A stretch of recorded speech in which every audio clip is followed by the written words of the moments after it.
Now. Okay, so it's very interesting halacha we're learning today that v'lo yachari beis hakneses means very good. V'lo yachari beis hakneses means you can't daven in back of the shul. Now, what does that mean? Achari beis hakneses literally means you can't daven in the back of the shul. Well, we all know you could daven in the front of the shul and you could daven in the back of the shul. So, what does it mean davening back of the shul? So it says im eina machze panav beis hakneses. It means you're in the back of the shul, and you're actually outside the shul. In other words, the shul is a building, right? Building, it has a door in the back, and you're outside the shul, and you're facing the other way. You're in the back of the shul and facing the other way. So let's say you're facing west. You're facing west. Otherwise, you face east. No, face east, right? You're outside. So you turn around. You're facing west. Right. You're on the west side of the shul. That's where the doors are. Let's say. Yeah. Right. You go in, and you're facing and you're facing the wrong way. Facing the wrong way. So that would be considered a very not good thing because you're not being part of what everyone else is doing. You're actually not only not being part of it. You're actually like turning yourself around, which is a very very severe. It's an avera. It's an avera, very Speaking severe. of which, Yes. come Rosh Hashanah Yom Kippur, when the Kohanim make their blessings, you're told not to look upon them. Right. Shul I came from, people used to turn their backs. Really? Yeah, that was the minhag of the shul. Everybody would just turn their back so they wouldn't look at the Kohanim. But to me, you're not supposed to do it. Just lower your eyes. That's all you have What they to would do. turn the backs would be to the kohanim? Yeah. Oh, So no. basically, you're turning your back on a blessing.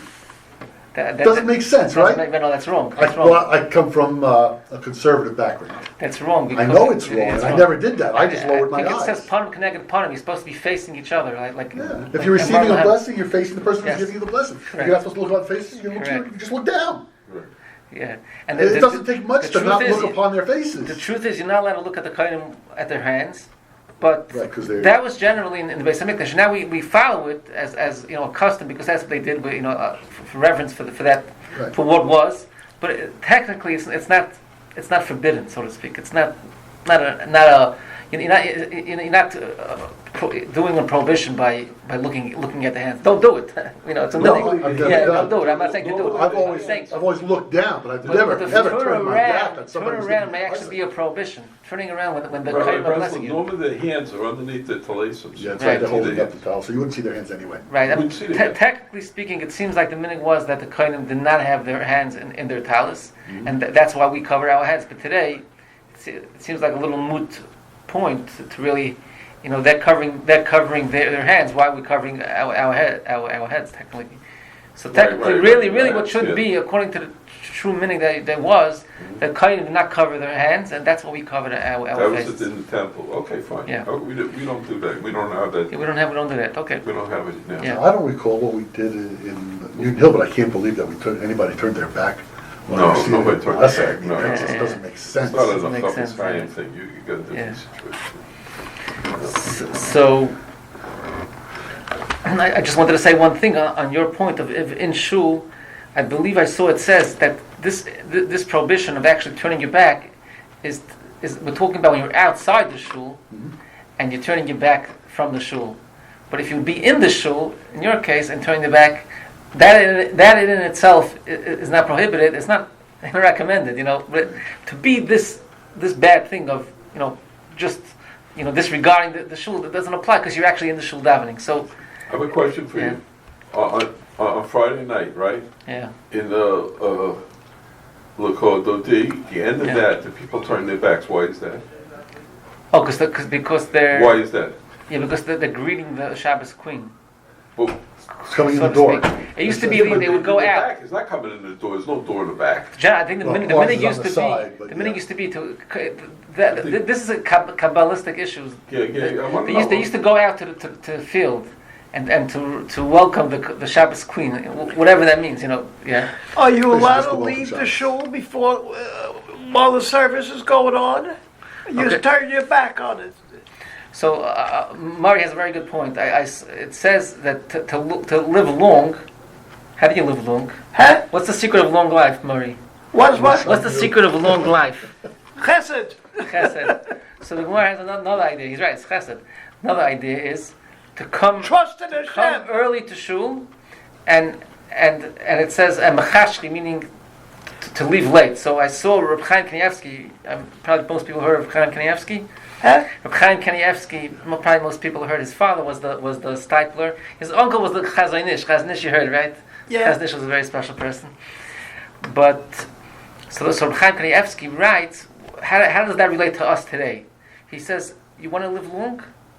You come early to davening, meaning let's say davening is 8 o'clock, you come 7:55, you come 7:45, you come before davening, listen to this, and don't leave before the end of davening. That's right, because you'll be turning your Don't back leave- on it. Don't leave that, if the people, I don't know, I see in shuls, I was just speaking of, sometimes people even in quote-unquote from circles, like by a lenu, or, the house is already packed up, ready to go, what's the rush? You gotta leave early. So daven early in minyan. It's like in Union Hill Synagogue, we have one person who leaves right after the last Kaddish, but we're still going to sing Shalom Aleichem, and before that Yigdal. right. But No, he so lives before Yigdal. You want to live long? Wait to the tip and I If you would want to live recommend. long, gotta kollel whatever you can. You got to come to Kolel also, right? That's what it says. Also, it says to come to davening. Yeah, it says that. Daven It at says- the it Kollel. says- But the point is to come to davening early and wait till actual end. And I would recommend not to take off your talis and tefillin before, because when you're saying a special praise, the Leinu is a very special prayer. The Shir Shal Yom is very special things. We're so used to it because we do it every day. But it's really special things. Don't be busy with anything. When they finish everything, then you take off your tefillin, take off your talis, and if it takes extra 5 minutes, it's worth it. It's a good investment, best investment. I just had across the street from Everybody's in rush to get to the Kiddush table. So the talisim and just had fly off, people. I just had my neighbor across the street from me, Philip. a special person. He's in the 30s, and he had a heart attack just yesterday. A young Oh, person. my. Hopefully, he should be well. But we all want long life, and we have to earn it. Hashem gave us life. Hashem gave us the power to actually acquire it. So come to davening early. Maybe learn something before. Maybe so much praise to say. If you look at in the Siddur, there's so much to say. So sometimes we just we open it up. We come a little late. We just do the Ashri Yishtabach point. There's kabbanas to say, and there's so many beautiful praise, and a lot of them come with English translation. You can buy Siddur, has translation, great praise. You know what you're saying, and that's how you live long. It's very simple, very simple thing. Hashem gave us the recipe how to live long. What is it? What is the recipe? So first of all, he said to do chesed And and to come to the kollel, that's right. and to go early to shul and don't leave till the end. That's right. Have somebody to take you to the kollel if you can't It drive. says l'man yirbu yimechem v'mei He v'neichem. saves my life. It says l'man yirbu yimechem v'mei v'neichem that you live long on the land. So it's stated. The Gemara says that even coming to a shul is also like Eretz Yisrael. Some say because the shuls are going to go to Eretz Yisrael. We'll see. But the point is that's the recipe for life. Okay. Good. Okay. So getting back to the halacha. So if you're outside of the shul, usually this is not so relevant, this halacha, because we're all in shul. Who's outside the shul turning his back. But just it's good to know what's really forbidden, what's really very, very bad. Well, whenever Yizkor is said, people who don't need to say Yizkor, usually go outside, make room for people to come in. Right. So what is the Shabbos Queen? Because I was reading That's today. the Shabbos itself. Yeah, but so I was reading today in the thing, some of the halacha, you're not supposed to bow, like when you speak to even to like a from person. You're supposed to, when you greet them, you're not supposed to bow. Right, you don't bow to anybody except yeah? Hashem. So, but we bow. When you say the end of the end, don't you go this way, that way? Aren't you bowing? What are you doing? You ever think what you're doing? You bow. I'm not sure. Well, what do you do? You bow. You Never bow. bowed at the You end don't of know? L'chad. I Maybe don't know it's anybody different who hug. does. Give me the last things. It says right on there. I know you turn to welcome, You bow. and then you turn back around after the last verse. But I've never heard of anybody bowing. Well, Is that a minhag in your shul? Maybe there's different minhagim, different customs. okay. Minig I'll Arni point to that is next to time bow. when you get here on the Shabbos. Okay. what they Yeah, we'll have to see. I'll have to look around and see what people do. I go You another know. place, so I can't really say, because the other place I see people go. What do they do by Rabbi Irons? Yeah. What do they Sort of do? like Do they us, bow? Salon. Well, so they don't do a formal bow, but you reckon I go. Yeah, we go like that. Yeah. Now, and the one thing place you do bow by Elenu, you bow. Yeah, But That's after the Karim, Shalom. we bow. Right. That's when we bow. for left and right and center. Right. Right, Murray, When you you're bow. You bowing bow to Hashem, by you're Elenu. bowing. What? By Elenu, when you say Vanachnu Karim, Yeah. that's when you bow. Right. Okay. Now, that's one opinion. Second opinion is V'yesh mefarshim behapach. Some say it's the other way around. Meaning, what does it mean the other way around? So what it means is that if you're in front of the shul, so you shouldn't be praying the same way as everyone else because your back is facing I thought you're everyone supposed else. to face Yerushalayim. Correct. But if you're facing east, But that's like a Yes. lechatchila, right? That's like a lechatchila. It's like lechatchila. Like it's that's the best way to do it. But if you're in front of the shul, and they're all praying to Mizrach, and you're also going to pray to Mizrach, so your back is to everyone else. So this okay. opinion is the point. The point is not according to the first opinion is that you're facing the wrong way. right. And that was the first opinion was that you were on the west side, and you were facing, and you were facing to the west. Yeah. So everyone was facing to the east, like Arnie was saying, and you're facing the wrong way. This opinion is not that you're facing the wrong way. The point is that your back is to everyone. Is to everyone. So if you would be in front of the shul on the east, you would have to actually turn to the west and daven backwards. Basically, so to everybody's speak. facing the same wall. Facing the same wall, correct? Right. So. Interesting. Yeah. But actually, according to the first opinion, it seems like this is not so clear. But it seems according to most opinions, that according to the first opinion, the notion is that you can't be davening the wrong way. So if you would be in front of the shul, you would not be allowed to daven towards the shul because you're facing the wrong way. So according to this opinion, you would have to face your back would have to be to the shul. Better to be inside the shul. Right, so what they Especially say if you is want to be part of the minyan. Basically, you should not daven in front of the shul because either way, either your back is facing the shul, which is according to some opinions is no good, and if you're actually facing the shul from the front, so you're davening the wrong way. So don't do that. The only thing to do is to be on. If you're outside, to be on the west side, to face the same way as everyone is. So you're on the outside in the front of the shul, and facing the same way. So both your back. First of all, you're facing towards the shul. That's number one. And number two, you're actually davening the same way as everyone. So that's the only way that's possible. That you should do. But really, you should daven in the shul. This is only. You shouldn't be a pretty bad boy by really should. I just wouldn't understand the idea of davening outside the shul. Shul, Anyway. yeah, why? I mean, it's a mitzvah to daven in the shul Yeah, first. why? It's a mitzvah to be part of the minyan with, and So you're giving up those. It's a very mitzvot, interesting just notion. Daven outside. Because when we were learning certain halachas over here, talking about ribbis, and somehow when it should have applied, somehow you forget it. Somehow when it happened to me. That even though you're learning it a whole day, you're learning about a certain halacha, and when it comes to do, somehow you forget it. You forget like what did I learn, and it's an art. It's an art. Oh, Shalom. okay. How you doing? Mark, I was saying it's an art when you're learning something, to actually when it comes to practice, to actually remember the halacha and actually do it. So many times when you actually just learned it that day. And it comes to actually do it.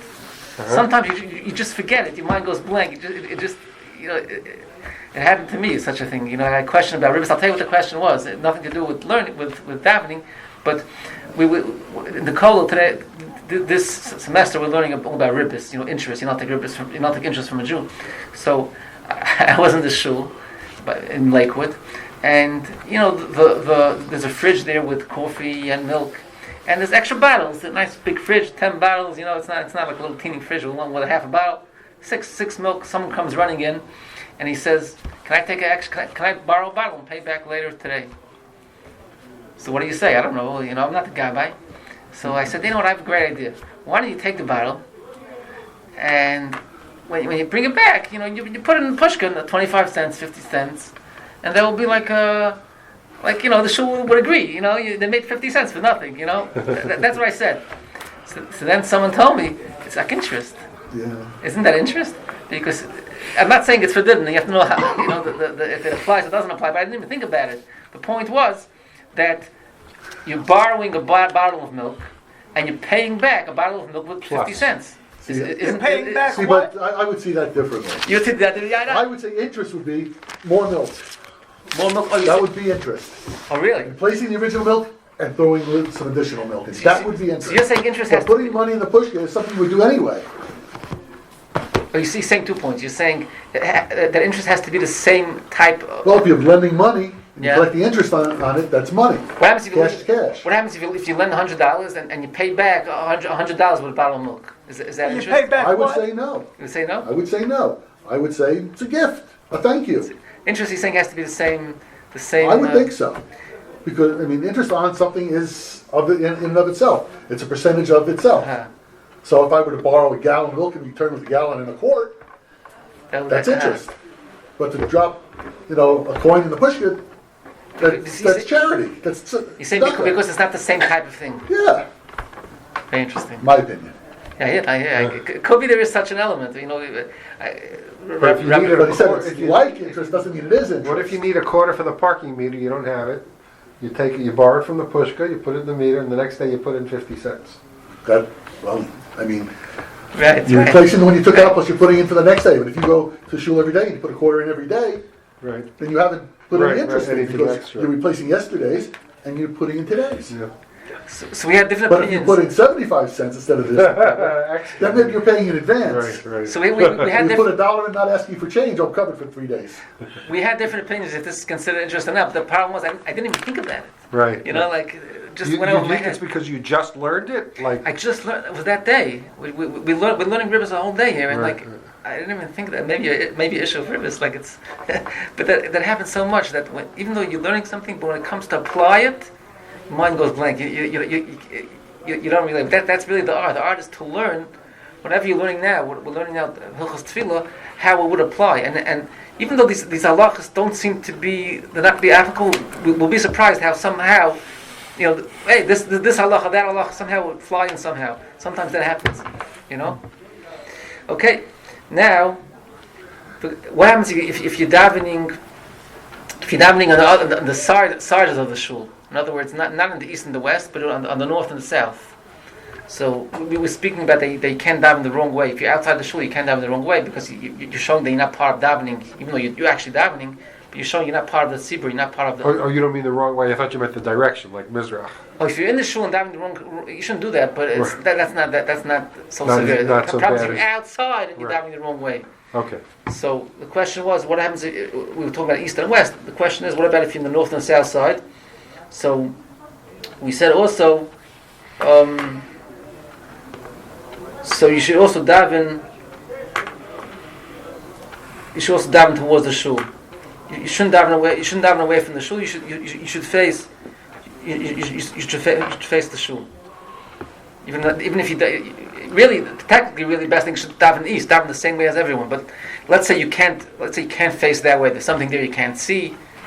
There's some unclean things that you can't look at. Whatever it is, and you have to daven. You have to daven different ways. So daven. If your shul is next to a church, for example. Right. Let's say right. So other things. Too many situations like that. Yeah. All over this thing. Yeah. So what you should do is daven towards the shul. Don't daven away from the shul. Or just walk around the corner on a different side of the shul. So Or better yet, go inside Yeah, the shul. go inside the shul. I don't know Inside why in the first I don't know why place. it's not going You're inside. not part of a minyan if you're davening outside the shul, unless you've got nine other people with you. Now, what happens? This is a very good question. That would be odd. This is a very interesting ruling from the Rambam. The chozak shnika shemach zachar beis hakneses. This is only when it's noticeable that he's turning his back to the shul. But what happens if in front of the shul there's another room and it's a room on its own. It's not just outside the shul. There's a shul and another room. So is that a problem of davening in that room facing, let's say, davening Mizrach? You also davening Mizrach, but your back is to the shul. Is that an issue? Because you could be outside, we said it might be a problem. So what about if you're inside, it's a room, so is that considered your back is to the shul? Yeah. It is considered. I know what you mean. It's a gray area, right? Yeah. So the Rambam says that's permitted. Why? Because you're in the room. It's not like you're outside the shul and your back is to the shul. I'm in a room now. I don't know so much about the shul, so therefore it doesn't seem to be as if your back is to the shul, and that will be permitted. That's what the Rambam says. Why aren't you just walking into the shul? I don't know. I mean, it seems very, very contrived. It just Every seems- possible detail is covered. This could be, let's say you can't walk in. Let's say you're in a rush, you can't walk in, and you're in the room in front of the shul. You know, whatever. You're in a rush, you got to run somewhere. But it takes minutes to daven, and it takes seconds to walk in. And you're also What not if a supposed to daven near shul the door. has 2 or 3 the different inside. services going on at the same time? For some, In the same shul. yeah. You can't have different services in the same shul. You have to have all one service. You mean different rooms? Yeah, like sometimes in some conservative there might be an Orthodox section where they just the men and women sit. There's a mechitza and everything else. Yeah. Is that Especially legal? not I the mean, conservative could that be shul. done? In one room or in a different room? Huh? In one room or in a different room? Different room. I think it's legal. Different room is legal. In Yeah. other words, 2 separate services in the same shul. Yeah, they have it sometimes. Yeah, they have. It's called Shtiblach. Up in Muncie, there's a place I've been to Yeah, where every Vishnitz. 15 minutes. Yeah, Vishnitz. Yeah, there's a in Lakewood, they have they Saturday. definitely Chassidim are overlap. very good for that. They make But the they shuls, overlap. come, They- yeah. Well, There's a whole what'd you say, directory, Eddie? which What'd you shul- say? Chassidim, they come to places and they make these kind of shuls that have a bunch of rooms and That's right. That's it's what called I a mean. minion factory. You come whatever you want. Right, And you don't have to there's know always a menu. times. You come Davening Lakewood. all day, no waiting. You come 12:30 in the middle of the night. You got a mini ma'ariv, 1, 2 o'clock also maybe sometimes. So yeah, that's not a problem. But obviously, the best thing is really to have a shul that you come to, and not just coming and davening, Right. like a factory, But some people are used to it. Now the question is, what about if you have like a courtyard? A courtyard in front of the shul, is that considered like your back is to the shul? Let's say you're davening in the courtyard. So is a courtyard really also like a room? Why would somebody be in the courtyard? I don't know. He's in a rush. I don't know. I don't know. But it's a question. It seems like that. This is a gray area. The whole thing is a gray area. This whole thing. But if it's a courtyard, it's better not to daven in front of the shul and your back is to the shul. Only. But I thought we learned last week it's better to daven indoors than outdoors, right? Correct. Yeah. So, Yeah. Okay. Now, another halacha. Also, this is a very interesting halacha. You can't go in front of the shul. In front of the shul with his door. When they're davening. Why? It looks like you're negged on. You're not part of Klal Yisrael. You don't believe in it. Why? They're davening. Where are you? You're going in front of the shul, and you're not going in. Why aren't you going in? That shows. It seems to show that you really don't believe in it. Hey, you what? You don't believe in davening. Why aren't you going into shul to daven? right. You're coming there and you're not going in. It's almost like an insult. An insult, yeah. Oh, but here there's clauses. If you're busy doing something, if you're carrying a package, so it shows you're busy doing something, so that's why you're not going in. That's not a problem. Or if you're wearing tefillin. So if you're wearing tefillin, so you are a believer, right? Murray, you wear tefillin every day, right? You're a believer. So we don't take it against you. Oh, this is a great thing. There's another shul in town. We're talking about there's only one shul in town. And not only that, Mr. Berurah says, and there's only one shul and only one. Only one. Keep going. There's only one shul and only one time. Then it's a problem. Then it's a problem if you go there because it looks like that you're not being part of it. But if there's a lot different minyanim, or even in this shul, other minyanim, or the other shuls, that wouldn't be a problem. Or you're riding on an animal. What's riding on an animal? The point is because you have to watch the animal. I guess it doesn't apply if you let's say you're driving a car. would it apply if you're driving a car, or a car is too far away from the shul to be considered really going in front of the shul?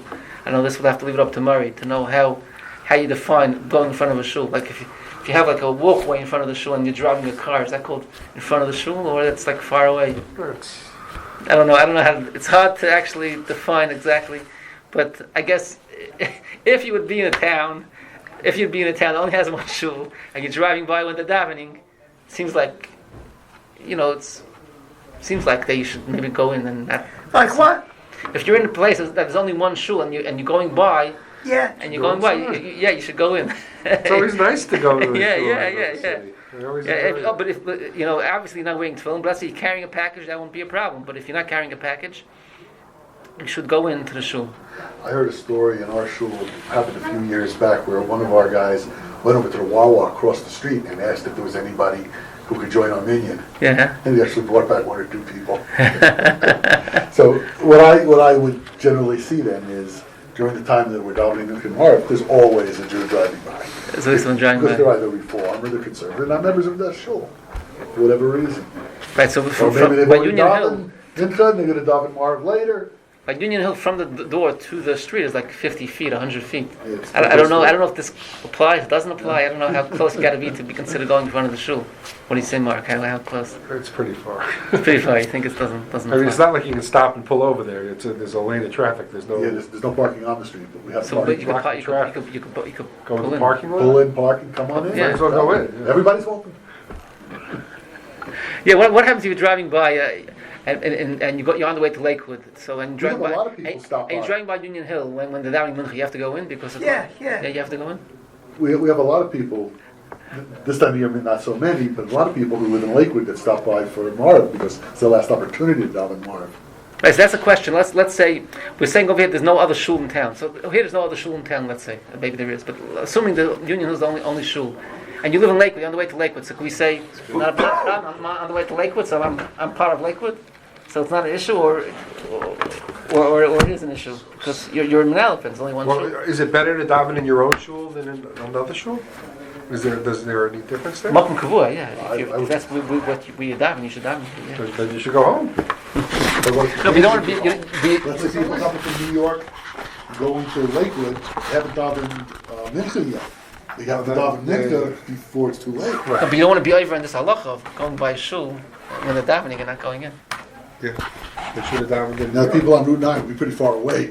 Yeah, from Route Union Hill. 9, I think But we'll still, agree, is not a a lot of problem. people do stop off there because it's their last opportunity for Mincha. Yeah. We're the only shul in the neighborhood that has latest afternoon Mincha and early Marv. He's been there a number of times. Yeah, I've been Well, how do you there. know? I've been there, Oh, sure. well, Okay. you're always welcome, anytime. Come on back.